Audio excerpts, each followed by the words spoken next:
Hey guys, this is going to be my first operation. I'm here in operating room ng Mandaluyong City Medical Center. I'm gonna have my first lipoma removal dito sa lower back ko. Waiting na lang ako kay Dr. Alkitran. Hopefully, hindi siya masakit. So, I'm gonna go ahead and tell you what are the things that I did. Tsaka yung process ng lipoma removal dito sa may Mandaluyong City Medical Center. So, ready na tayo for operation. Dapat naka-hairnet, OR gown, and yung foot sock natin. Binigay ito bago tayo pumasok sa loob ng operating room. And pinatanggal din pala sa akin yung pinaka-t-shirt ko. Make sure guys na pumirma tayo ng waiver bago operahan. So, after almost an hour, successful naman ang operation. Natanggal na po ang lipoma at ganito ang itsura niya. Yung makikinis. Yung makikinis na yan. Yung tumpok po. Tumpok, ito yung pinakagitna. Ito mga nakasuksok sa isang place ito. Okay. Nakasuksok sa isang place ito. Parang luya nga. What is lipoma? Lipoma, ito yung accumulation ng fats sa kahit na saang parte ng katawan natin. Very common po ito, lalong-lalo na sa ating mga Pilipino na mahilig tayo kumain ng mga matataba, no? Mga prito, mga ihaw, mga ganun. So, hindi po siya cancerous. Hindi po siya nakakahawa. Tinatanggal lang po natin ito dahil lumalaki siya. Mas mabilis siyang lumaki. So, pwede din pong naglilimit po ng movement doon sa area kung saan po siya nakadikit.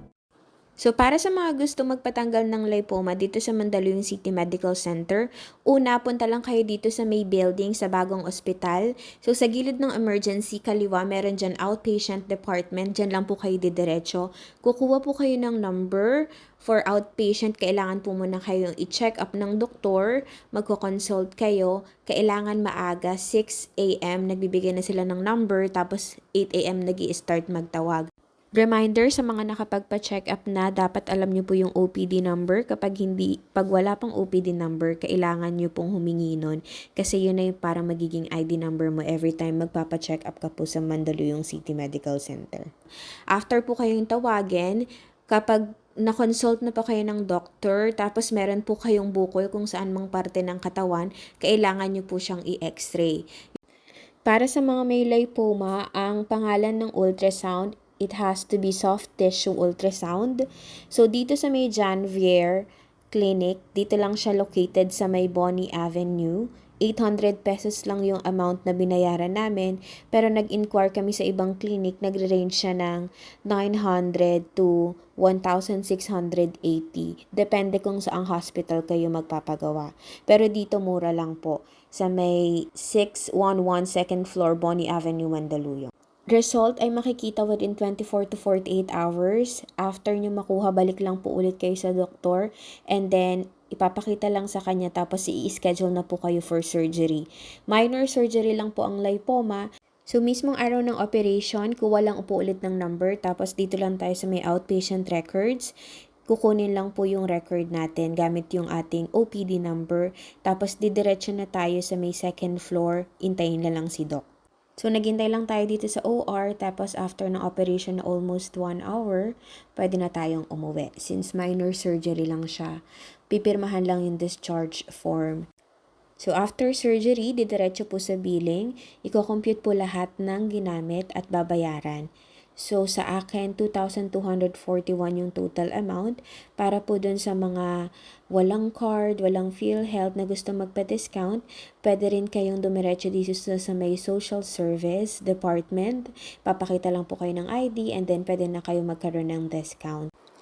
After magbayad sa cashier, balik lang ulit sa may OR, bibigay yung reseta, tapos discharge form pipirmahan. At ganun lang kadali ang process. Successful ang operation. Babalik lang ako after 1 week kasi kailangan daw tanggalin yung tahe. Pero meron na siyang nireseta, tapos ako na yung pwedeng maglinis ng sugat, tapos lalagyan ko lang siya ng ointment. Ito nga pala yung itsura ng tahe after 1 day. Natuyo na agad siya. Hindi na masakit.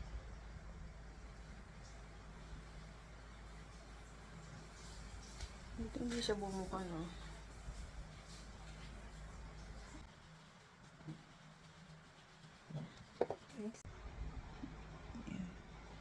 Tapos kalat mo na lang ng cotton buds. Para hindi siya pumeklat. Ayun lang guys. So if you have questions, just comment. And thank you so much for watching.